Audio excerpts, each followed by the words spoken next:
The cigarette trembled between Oberst Heinrich Vogel's fingers as he stared across the frozen wasteland of no man's land. 3 years he had commanded German positions along the Western Front, and 3 years had taught him to read the signs. The British were predictable creatures of habit, attacking at dawn after methodical bombardments, their officers leading from the front with whistles and swagger sticks like it was some gentleman's sport. He had learned their patterns at the Somme, where the earth drank blood by the gallon and men died in neat rows. But now, in this supposedly quiet sector along Vimy Ridge in the winter of 1917, something had changed. The British had rotated out, and the Canadians had moved in at first. Vogel's intelligence officer, Lieutenant Werner, had laughed at the reports. Colonials, he called them, farmers and lumberjacks pretending to be soldiers, shipped across the Atlantic to play at war while real armies did the fighting. Werner had written in his log that the sector would remain peaceful, that these backwoods volunteers would spend their time huddled in dugouts complaining about the cold. He was wrong. Terribly, fatally wrong. The night raids began on the 3rd day after the Canadian takeover. Vogel's eastern listening post simply vanished. 6 men stationed in a forward crater, connected by field telephone, went silent at 0200 hours. When dawn broke and the relief party crawled forward under covering fire, they found the position empty. No bodies, no blood, no shell craters. Just 6 rifles stacked neatly against the sandbags and 6 German helmets arranged in a row. The Canadians had taken the men like ghosts, so quietly that the sentries 50 meters away heard nothing but the wind. The second night, they hit 3 positions simultaneously. Vogel watched from his command post as flares shot up along a kilometer of front, but by the time his men manned their firing steps, the raiders had melted back into the darkness. They left behind 4 dead sentries, throats cut with brutal efficiency, and took another 5 prisoners. The wounded spoke of shadows that moved without sound, of men with blackened faces who struck faster than thought. One survivor, a tough Bavarian named Otto, refused to return to the forward trenches. His hands shook as he described a Canadian sergeant who had appeared behind him like death itself, clubbed him unconscious, and vanished before help arrived. Vogel requested reinforcements from Sector Command. The response was dismissive. The General Staff believed he was exaggerating, that the Colonials were simply lucky, that a few successful patrols did not constitute a threat. But Vogel had not survived 3 years on the Western Front by ignoring his instincts. He studied the pattern of raids, the timing, the locations. The Canadians were not randomly striking for prisoners and glory. They were mapping his defenses, testing his response times, identifying his strong points and weak links. Every raid gathered intelligence. Every night brought them deeper into his positions. The young soldier Karl had the misfortune of manning listening post 7 when the Canadians came for it. He heard nothing. One moment he was watching his breath frost in the February air. The next his dugout entrance darkened with silent figures. The Canadian who appeared above him moved with the calm efficiency of a butcher in an abattoir. No wasti motion, no hesitation. The man's eyes, visible above a scarf wrapped around his face, were cold and professional. Karl played dead, lying perfectly still in the frozen mud as the raiders systematically checked each body, collected weapons, and withdrew with 3 live prisoners. Through slitted eyes, Karl watched them disappear over the parapet with the easy confidence of men who had done this 100 times before. When Karl reported to Vogel the next morning, he could barely form words.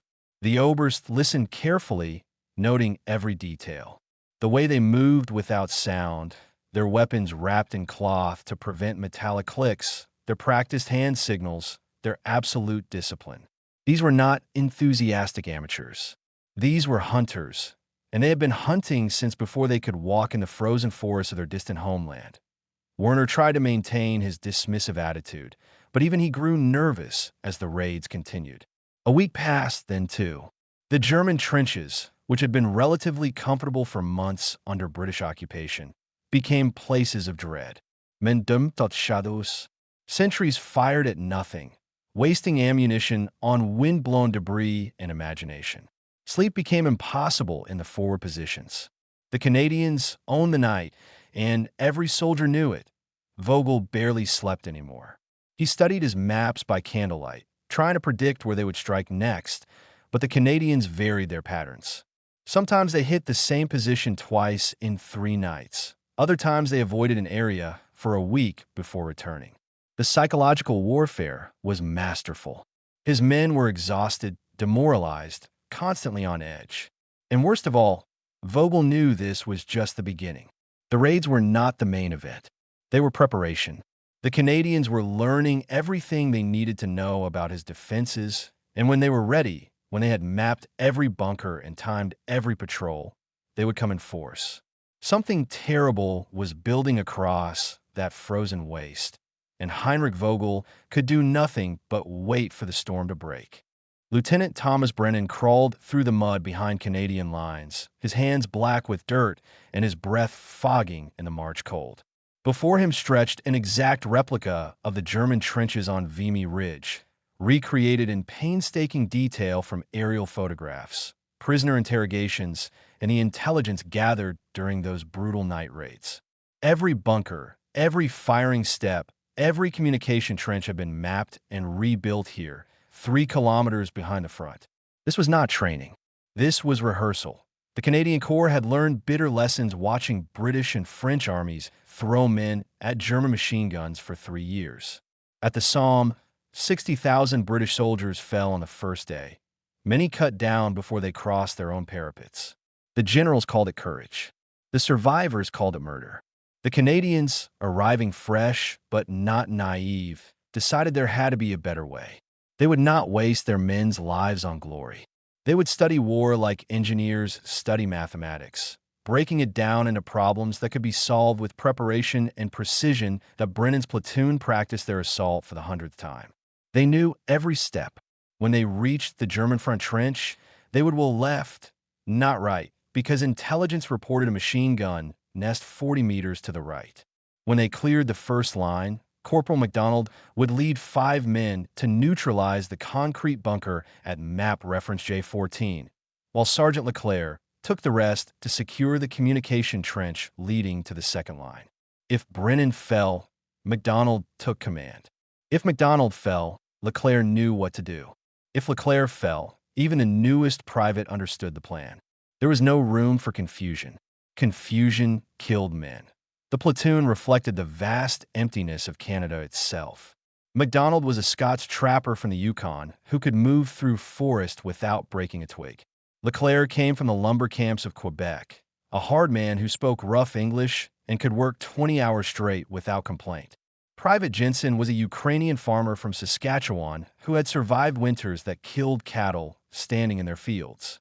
Private Whitehorse, a Cree scout from Alberta, read the land like other men read newspapers. They were not parade ground soldiers with polished brass and white gloves. They were men shaped by a land that did not forgive mistakes, and they brought that hardness to war.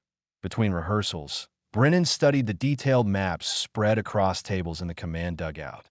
The Canadians had mapped every German position in their sector with obsessive detail. They knew the range and angle of every enemy machine gun. They had calculated the precise timing of German artillery barges and identified the gaps when their guns went silent to cool. Canadian artillery officers had registered their guns on hundreds of targets, firing a few shells each day to confirm ranges without revealing the scope of their preparation. On the day of the assault, they would know exactly where to shoot and when. The innovation went deeper than maps and practice. Canadian Corps Commander Arthur Currie, a former real estate agent and militia officer, had revolutionized how information flowed through the Army. Unlike the British system, where orders flowed downward and questions were discouraged, Currie insisted every soldier understand the entire plan. Platoon commanders briefed their men on objectives 2 levels above their own. If the lieutenant died, and the sergeant died, and the corporal died, the surviving private would know what the company was supposed to accomplish. Knowledge was distributed like ammunition, given to every man who might need it. One afternoon, Brennan watched engineers demonstrate the new tactics for following the creeping barrage. The artillery would advance their fire 100 meters every 3 minutes, creating a moving wall of explosions. The infantry would follow just 50 meters behind, so close that shrapnel sometimes wounded their own men. It was calculated risk. Better to lose a few to friendly fire than give the Germans time to man their machine guns between the barrage lifting and the infantry arriving. Speed was everything. The Germans called their defensive strategy elastic defense, giving ground under pressure, then counterattacking. The Canadians planned to move so fast that German reinforcements would arrive too late. Brennan knew the German officer across no man's land was competent. The prisoners taken during trench raids spoke of Oberst Vogel with respect, describing him as experienced and careful. But competence could not overcome mathematics. The Canadians would attack with 4 divisions, over 100,000 men, supported by 983 artillery pieces. They had 14 days of ammunition stockpiled. Every gun had been precisely calibrated. Every target had been photographed. Every squad knew their objective. On April 8th, the day before the assault, Brennan sat in the muddy trench and wrote a letter to his sister in Ontario. He did not tell her about the replica trenches or the meticulous planning or the cold professional calculations that went into preparing men to kill efficiently. He wrote about the weather and asked about her children and mentioned that he expected to be busy soon. He sealed the letter and gave it to the chaplain, then checked his men's equipment one final time. Rifles cleaned, ammunition distributed, Mills bombs inspected, gas masks tested. Everything ready. That night, the bombardment began. 983 guns opened fire simultaneously, and the earth shook like the world was ending. Brennan watched the horizon light up with continuous explosions, closer than thunder, louder than anything nature could produce. In the German trenches across no man's land, Heinrich Vogel's carefully constructed defenses began to disintegrate under the most intense artillery barrage in human history. The Canadians had studied. The Canadians had prepared. Now, they would demonstrate what happened when winter wolves went hunting. The world ended at precisely 5:30 a.m. on April 9, 1917. Oberst Heinrich Vogel had experienced artillery bombardments before, had survived the murderous guns at Verdun and the Somme, but nothing had prepared him for this. The sound was beyond hearing, beyond comprehension. It was pressure, a physical force that crushed thought and shattered sanity. The bunker walls shook, dust falling from the ceiling in sheets. Above ground, his carefully constructed defenses were being systematically destroyed by Canadian gunners who had calculated every target with mathematical precision. For 7 days, the bombardment had continued, and Vogel had hoped the assault would follow the British pattern. Massive artillery, then a pause while the guns cooled, giving defenders time to scramble from their dugouts and man the machine guns. But the Canadians had studied those failures. Their barrage did not stop. It rolled forward at exactly 100 meters every 3 minutes, a moving curtain of death, and behind it came their infantry. Vogel tried to organize a defense, but his communication trenches were cratered ruins. His telephone lines were cut. His runners could not navigate the shattered landscape. In isolated bunkers along the ridge, German soldiers emerged from their shelters expecting a pause in the shelling, only to find Canadians already in their trenches. The attackers had followed the barrage so closely that some fell to their own artillery, but they kept coming. Always they kept coming. In trench section K7, young Carl watched his sergeant try to set up their machine gun. The MG-08 could fire 500 rounds per minute, could cut down entire platoons, but it was worthless if there was no time to position it. The sergeant had just locked the barrel into place when 3 Canadians appeared through the smoke. They moved as a team, just as they had practiced 100 times on their replica trenches. The first man threw a Mills bomb into the dugout entrance. The second shot the sergeant before the man could swing the gun around. The third was already moving to the next position before Carl could process what had happened. Carl raised his hands. He was 18 years old and wanted desperately to see 19. The Canadian who covered him was perhaps 25, a big man with a hard face and ice blue eyes. He spoke German with a thick accent. Down, hands on head.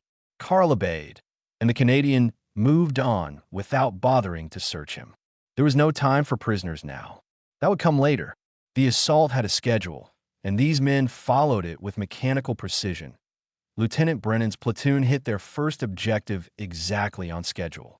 The German bunker at map reference J14 was exactly where intelligence said it would be. Corporal MacDonald threw 2 grenades through the firing slit, waited for the explosions, then led his team inside. Brennan did not wait to see the result. He knew MacDonald would handle it. The plan accounted for everything. He took the rest of the platoon forward, following the rolling barrage, their boots splashing through mud, and worse things, a German machine gun opened up from an unexpected position, and 2 Canadians fell before Sergeant Leclerc silenced it with a rifle grenade. The pause cost them 30 seconds. They had to move faster to stay on schedule. Brennan pushed his men forward, and they scrambled over the broken ground, following the creeping curtain of explosions that protected them better than any armor. The fighting was savage when the Germans organized any resistance. In one communication trench, Brennan found himself face to face with a German officer who lunged at him with a trench knife. The man was Vogel's age, desperate and competent. They grappled in the mud, too close for rifles, fighting with knives and fists and teeth. Brennan was younger, stronger, shaped by hard years working his father's farm before the war. He got his knife into the German's ribs, felt the man go slack, saw the light leave his eyes. There was no glory in it, just exhaustion and the knowledge that it was him or me. WWII 0900 hours. 3 hours after the assault began, the Canadians controlled most of the ridge. German counterattacks formed and were torn apart by Canadian artillery. The forward observers were that good, calling down fire with devastating accuracy. When Vogel tried to mass his reserves, shells found them before they reached the front. Every gun had been pre-registered. Every approach had been mapped. The Canadians had studied this battle until they knew it better than the Germans, who had held the ground for 3 years. In a shell crater halfway up the ridge, Carl sat with his hands on his head, surrounded by other prisoners. A Canadian sergeant, older than most, organized them efficiently. No brutality, no revenge, just professional handling of defeated enemies. One German prisoner was wounded, and the sergeant called for a medic who treated the man alongside Canadian casualties. Carl watched this with confusion. They had killed so efficiently, so coldly, but now showed mercy? The sergeant noticed his stare and shrugged. "War's over for you, Fritz. We're not animals." By late afternoon, Vimy Ridge belonged to Canada. For divisions had advanced farther in a single day than British forces had managed in months of fighting. The cost was heavy, 3,600 men dead or wounded, but they had accomplished the impossible. As the sun set, Brennan stood on the ridge's crest and looked back at the ground they had crossed. The land was a moonscape of craters, littered with equipment and bodies. His platoon had lost 4 men, and he knew their names, their hometowns, their families. But they had done what they came to do. The methodical, relentless efficiency of prepared men had won the day, and across Europe, German intelligence officers began adding notes to their reports. The Canadians were different. The Canadians were dangerous. Respect them. The letter arrived at German Second Army headquarters 3 months after Vimy Ridge, marked urgent and written in the clipped, efficient prose of a veteran officer who had no time for exaggeration. Oberst Heinrich Vogel, recovered from wounds and reassigned to a defensive sector near Lens, wrote to request immediate reinforcements. His reasoning was simple and chilling. The Canadians were taking over his sector. He had fought British regulars, French poilus, and briefly encountered the 1st American units. He feared none of them the way he feared the Canadians. The intelligence officers reading his report might have dismissed it as shell shock or defeated pessimism, but Vogel's file was exemplary. 3 years of successful command, 2 Iron Crosses, a reputation for coolness under fire. If Vogel was afraid, there was reason. More reports arrived from other sectors. A Major Schmidt described Canadian night raids that extracted prisoners with surgical precision. A Captain Hoffman reported that Canadian artillery observers seemed to anticipate German movements before they happened. A Lieutenant Koch wrote that his men refused to patrol when Canadians held the opposite trenches, and he could not blame them. Karl, the young soldier who survived Vimy by surrendering, recovered in a hospital in Bavaria where wounded men from across the Western Front compared their experiences. The conversations always circled back to the same questions. Who were the toughest? Who did you fear most? The answers varied by experience, but a pattern emerged. British artillery was terrifying, impersonal death from miles away. French soldiers fought with furious courage, especially when defending their own soil. Americans arrived with enthusiasm and numbers but died, learning lessons Europeans had paid for in blood years earlier. But the Canadians? Men who fought them used words like methodical, professional, relentless. They described an enemy that combined ferocity with efficiency, that showed mercy to prisoners but none in combat, that never stopped coming once they started. An older sergeant in the hospital, recovering from wounds taken at Hill 70, where the Canadians captured and held a strategic position against 21 German counterattacks, spat when asked about them. The British attack like it is a cricket match, by rules we understand. They advance in lines. They retreat when beaten. We know their patterns. The Canadians? He shook his head. They come to finish the job.